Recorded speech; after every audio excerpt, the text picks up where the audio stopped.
வணக்கம். செய்திகள். கரூர் துயரத்துக்கு பின் விஜயின் முதல் வீடியோ. அனைவருக்கும் வணக்கம். என் லைஃப்பில் இந்த மாதிரி ஒரு பெயின்ஃபுல்லான ஒரு சுச்சுவேஷனை நான் ஃபேஸ் பண்ணதே கிடையாது. மனசு முழுக்க வலி வலி மட்டும்தான்.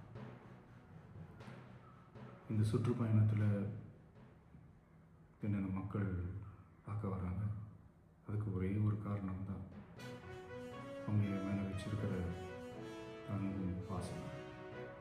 அந்த அன்புக்கும் பாசத்துக்கும் நான் எப்பவும் கடமைப்பட்டிருக்கேன். அதனால தான் இந்த சுற்றுப்பயணத்தில் மற்ற எல்லா விஷயங்களையும் தாண்டி மக்களுடைய சேஃப்டி, அதில் எந்த காம்ப்ரமைஸும் பண்ணிடக்கூடாதுன்றதுக்காக தான் அது என் மனசில் ரொம்ப ஆழமாக இருக்கும் இந்த எண்ணம்.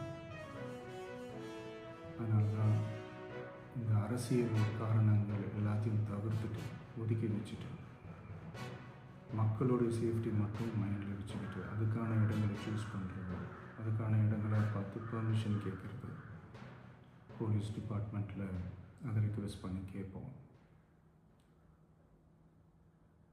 ஆனால் நடக்கக்கூடாது நடந்துருச்சு. ஆனால் மனுஷன் தானே, அந்த நேரத்தில் அத்தனை பேர் பாதிக்கப்பட்டு இருக்கும்போது எப்படி அந்த ஊரை விட்டுட்டு என்னால் கிளம்பி வர முடியும்?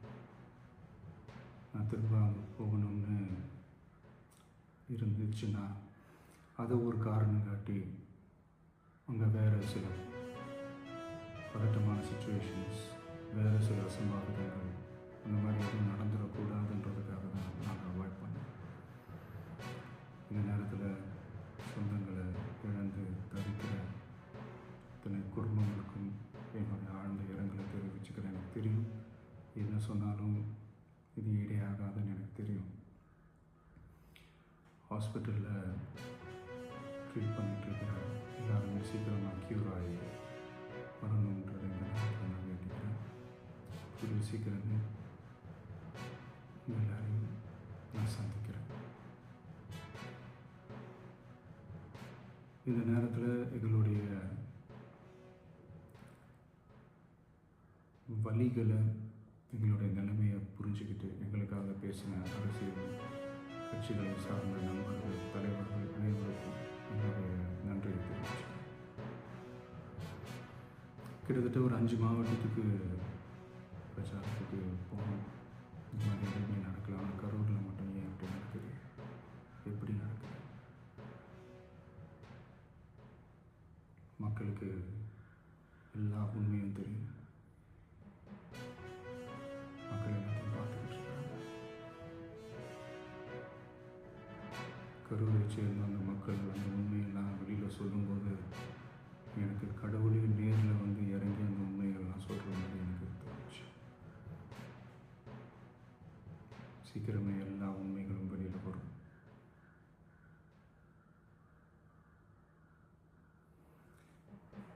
எங்களுக்கு தரப்பட்ட இடத்துல நாங்கள் போய் அந்த ஸ்பாட்டில் நின்று நாங்கள் பேசிட்டு வந்தோம். தாண்டி எந்த தவறும் எந்த செயலும் நாங்கள் எதுவும் செய்யலை.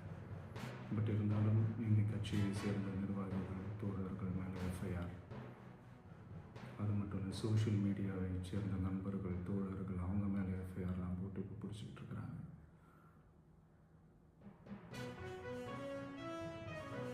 சரி சார், உங்களுக்கு ஏதாவது இந்த பழி வாங்கணும் அப்படின்ற எண்ணம் ஏதாவது இருந்துச்சுன்னா என்ன வேணாலும் பண்ணுங்க. அவங்க மேலே கை வைக்காது. நான் ஒன்று வீட்டில் இருப்பேன், இல்லை நான் ஆஃபீஸில் இருப்பேன்.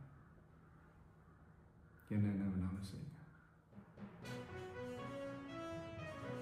நண்பர்களே, தோழர்களே, நம்மளோட அரசியல் பயணம் இன்னும் ஸ்ட்ராங்காக, இன்னும் தைரியத்தோட கண்டினியூ ஆகும்.